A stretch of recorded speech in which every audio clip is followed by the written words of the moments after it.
Friends, if you want to watch super hit movie Rise of an Empire movie in English, then you must like this video. If you are visiting our channel for the first time, don't forget to subscribe to our channel. Friends, today's video, the movie we're going to talk about is called Rise of an Empire movie. We will talk about what this movie is and where you can watch it, all the interesting facts about this movie in today's video. I am going to tell you. I am also going to give you all the information on which OTT platform or on which satellite channel you will get to watch this movie. Also, we will talk in detail about the technical department, music department, pre-production, filming, post-production, budget, box office collection of this film. We will also talk about the story of this film, and I will also give you a small review of the story of this film. Apart from this, we will discuss about the facts of this film's storyline, star-cast actors' performance in the film, and which character has played which role. That's why I request you friends to watch this video till the ends. So let's start the video. Rise of an Empire is a 2014 American epic historical action film directed by Noah Murph from a screenplay by Zack Snyder and Kurt Johnstad, based on the then unpublished comic book limited series Xerxes by Frank Miller. A sequel to 300, 2006, it takes place before, during, and after the main events of that film, and is a fictionalized retelling of the Battle of Artemisium and the Battle of Salamis in the Greco-Persian Wars. The cast includes Lena, Peter Mensah, David Wenham, Andrew Tiernan, Andrew Pleven, and Rodrigo Santoro reprising their roles from the first film, alongside Sullivan Stapleton, Eva Green, Hans Matheson, and Callan Mulvey. 300, Rise of an Empire was released theatrically on March 7, 2014 by Warner Bros. Pictures. Like its predecessor, it received mixed reviews, with critics praising the action sequences, music, cinematography, visual effects, and Green's performance, but criticizing the story and over-stylized gore. The film was a box office success, grossing $337 million worldwide from a $110 million budget. Plot: Queen Gorgo of Sparta narrates about the Battle of Marathon, in which King Darius of Persia was killed by Themistocles of Athens. Darius's son, Xerxes, witnesses his father's death and is advised to never wage war against the Greeks.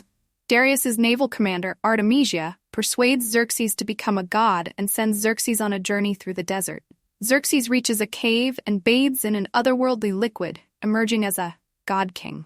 He returns to Persia and declares war on Greece to avenge his father.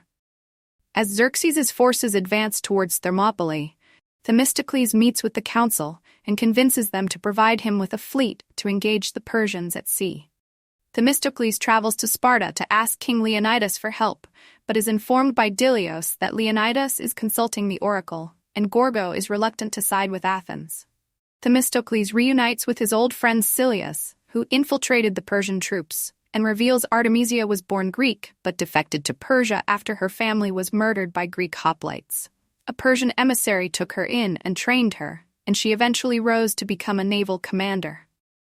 Themistocles also learns that Leonidas has marched to fight the Persians with only 300 men.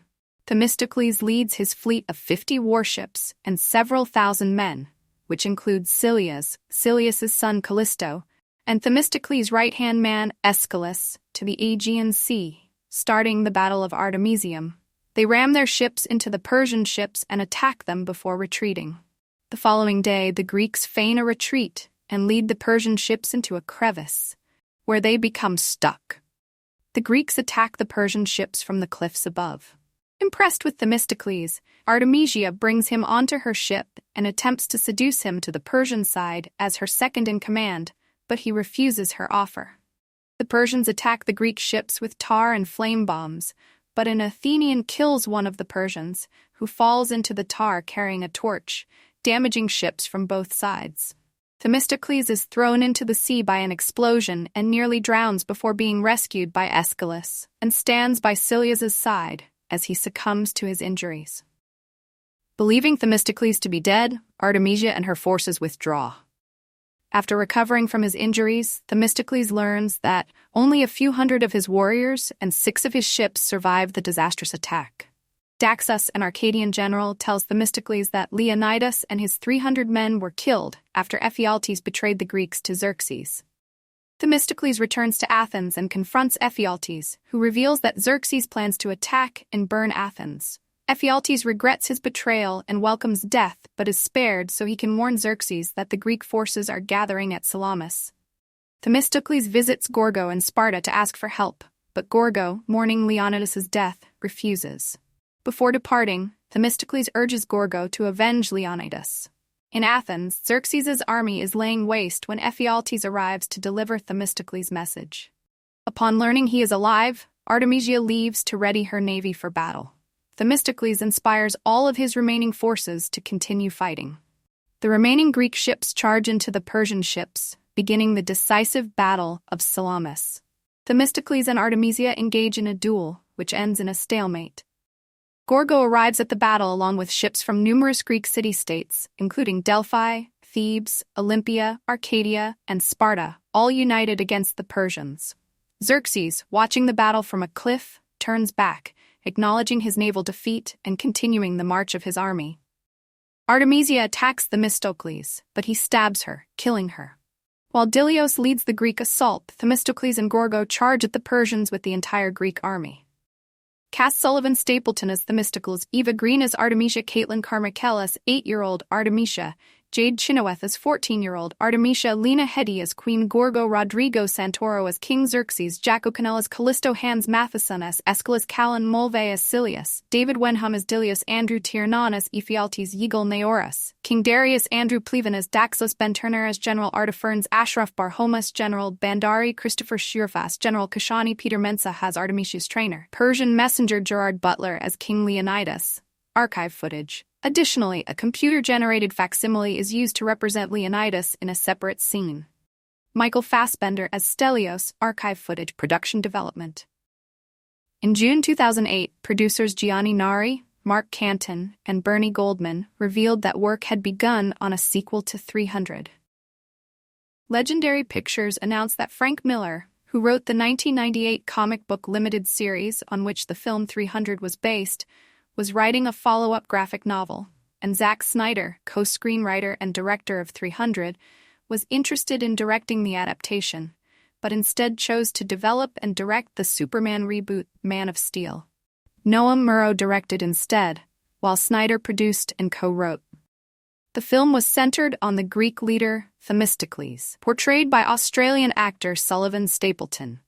During pre-production, the film was titled 300 Battle of Artemisium, although this was widely misreported as Battle of Artemisia. The film was retitled 300 Rise of an Empire in September 2012. Filming principal photography commenced in early July 2012 at the New Boyana Film Studios in Sofia, Bulgaria. Underwater green screen scenes were also filmed at Leavesden Studios. On May 10, 2013, it was announced the film's release date would be pushed back from August 2, 2013 to March 7, 2014. Music. Main article, 300, Rise of an Empire soundtrack. The film's score was composed by Junkie XL, being the first film in an ongoing partnership with Snyder. He attempted to research on the ancient Persian and Greek music instrumentation to match the time period and culture. While also being a fantasy film, he tried to blend the sounds with electronic instruments here and there. The album featuring Junkie XL's score was released by Water Tower Music on March 4, 2014. Reception. Box office. 300. Rise of an Empire grossed $106.6 million in North America and $231 million in other territories for a worldwide total of $337.6 million, against a production budget of $110 million. In North America, the film opened at number 1 in its first weekend with $45 million. In its second weekend, the film dropped to number 2, grossing an additional $19.2 million. In its third weekend, the film dropped to number 5, grossing $8.5 million. In its fourth weekend, the film dropped to number 9, grossing $4.2 million. Critical response. Review aggregation website Rotten Tomatoes gives the film an approval rating of 45% based on 199 reviews, with an average rating of 5/10. The site's critical consensus reads, "It's bound to hit some viewers as an empty exercise in stylish gore, and despite a gonzo-starring performance from Eva Green, 300, Rise of an Empire is a step down from its predecessor." On Metacritic, the film has a score of 48 out of 100 score, based on 34 critics, indicating mixed or average reviews. Audiences polled by CinemaScore gave the film an average grade of B on an A+ to F scale, down from the A- received by its predecessor. Several critics compared the film negatively to its predecessor.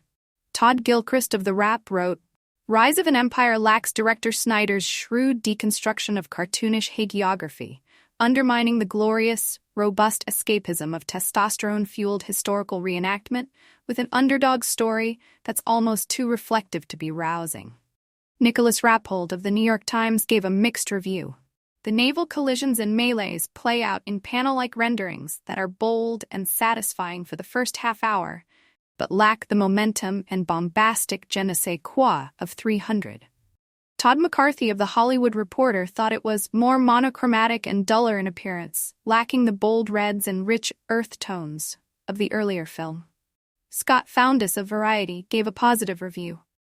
"This highly entertaining time filler lacks the mythic resonances that made 300 feel like an instant classic, but works surprisingly well on its own terms."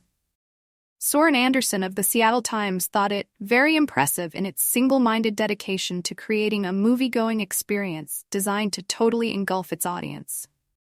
James Rocky of Film.com gave the film a 0 out of 10 and called it a 3D joke. James Berardinelli wrote, "The movie delivers all the necessary elements, but their impact is dull." Joe Neumeyer of the New York Daily News thought it looked like an ashen video game.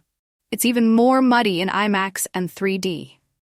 Colin Covert of the Star Tribune felt it plays like a collaboration between the Marquis de Sade and Michael Bay, or maybe the History Channel and the Saw franchise.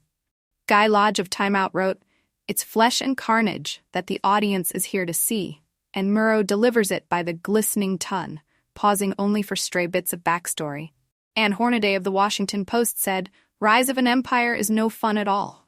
Even those famous six-pack abs from 300 seem to be missing a can or two." In a negative review, Drew Hunt of the Chicago Reader wrote, "The slow-motion battle scenes are technically impressive and occasionally elegant, but there's enough machismo here to choke 1,000 NFL locker rooms." Richard Roper called the film a triumph of production design, costumes, brilliantly choreographed battle sequences, and stunning CGI. Scott Bowles of USA Today gave the film 2 out of 4 stars. "For anyone looking for a sense of script, forget plausibility. Empire is a Trojan horse." Betsy Sharkey of the Los Angeles Times thought, "The spectacularly brutal fighting is the film's main calling card, and in that Rise of an Empire doesn't disappoint." David Hiltbrand of the Philadelphia Inquirer praised its slow-mo ultraviolence and impressive 3D effects, calling it a fanboy's fantasy, a 4-star wonderment. Tom Long of the Detroit News gave the film a D, a bloodbath, and not much else. Adam Naiman of the Globe and Mail called it an add-on content pack for a video game. Mark Jenkins of NPR gave the film a negative review, saying, "If the movie's action recalls video games, the dramatically artificial lighting suggests 1980s rock videos. Indeed, Rise of an Empire is so campy that it might work better as a musical." Stephen Whitty of the Newark Star-Ledger gave the film 1.5 stars out of 4, saying, "There is much grinding of teeth and mauling of history and anachronistic use of gunpowder, until we plug our ears and desperately pray to the gods of Olympus or the brothers of Warner that they might make an end." Despite mixed reviews for the film as a whole, Eva Green's performance as the naval leader Artemisia received positive reviews, with some going so far as to say she was more interesting than the heroes, and saved the film. Ty Burr of the Boston Globe stated, "Rise of an Empire may strike some as an improvement on the first film, if only for 2 reasons: naval warfare and the glorious absurdity of Eva Green." According to Rafer Guzman's Newsday review, the one bright spot is Eva Green as Xerxes' machinator, Artemisia, a raccoon-eyed warrior princess. Green plays a snarling, insatiable, self-hating femme fatale and completely steals the show. Stephanie Zacharek, writing for The Village Voice, exclaimed, "Mere mortals of Athens, Sparta, and every city from Mumbai to Minneapolis, behold the magnificent Eva Green and tremble." Historical accuracy. The Guardian's historical films reviewer, Alex von Tunzelmann, discredited the film's historical legitimacy, giving it the classification of history-grade fail. She itemizes numerous historical discrepancies in the film, including the pivotal scene in which Themistocles kills Darius the Great at the Battle of Marathon, even though he was really absent and died of natural causes only years later. Tunzelman further quotes the Persian Fire author and historian Tom Holland, who translated Herodotus's histories, and who is an expert on the Greco-Persian Wars, as comparing the film to a wild fantasy substitute for actual historic reality. Paul Cartledge, a professor of Greek culture at Cambridge University, also noted historical inaccuracies in the film. For example, Darius was not killed as depicted, and neither he nor Xerxes was present at the Battle of Marathon. Artemisia, historically a queen and not an abused orphan slave, actually argued against sailing into the Straits and survived the Persian Wars. In addition, the Spartan navy contributed a mere 16 warships to the Greek fleet of 400 warships in the ending battle scene, rather than the huge armada shown. Some critics have identified the film as an example of Iranophobia. Tunzelman found the film being the same massive gilded embodiment of Orientalism from its predecessor. According to Lloyd Llewellyn-Jones, professor of ancient history at Cardiff University, indeed, the Persians of 300, Rise of an Empire, remain the incarnation of every Orientalist cliché imaginable. They are as decadent and oversexed as they are weak and spineless. They are also incapable of winning battles without the help of a Greek traitor. Artemisia, a woman who may be costumed like Xena, a warrior princess, but whose heart is consumed by a crazy desire for power and destruction. Home Media 300, Rise of an Empire was released on the iTunes Store on June 3, 2014, and was released on DVD and Blu-ray 3 weeks later, on June 24. Sequel. In a 2016 interview, Snyder stated that more sequels to 300 would focus on topics beyond ancient Greece, such as the American Revolutionary War, the Battle of the Alamo, or a battle in China. In May 2021, Snyder revealed that he had written an Alexander the Great film that was intended to function as a conclusion to the 300 trilogy, adapting the Rise of Alexander segment of Xerxes. But it evolved into having a greater focus on a love story between Alexander and Hephaestion, leading Snyder to think it could not function as a third 300 film, but rather a standalone entry in the same fictional universe. The script was retitled Blood and Ashes, but it failed to be greenlit by Warner Bros. Pictures. In December 2023, Snyder revealed that he had regained the rights for Blood and Ashes from Warner Bros. Pictures, and was planning on developing the film in the future. Rise of an Empire movie and some information about it. How do you like our today's video? Please let us know by commenting, and if you like this video, please like it, share it, and don't forget to subscribe to our channel. Thanks for watching.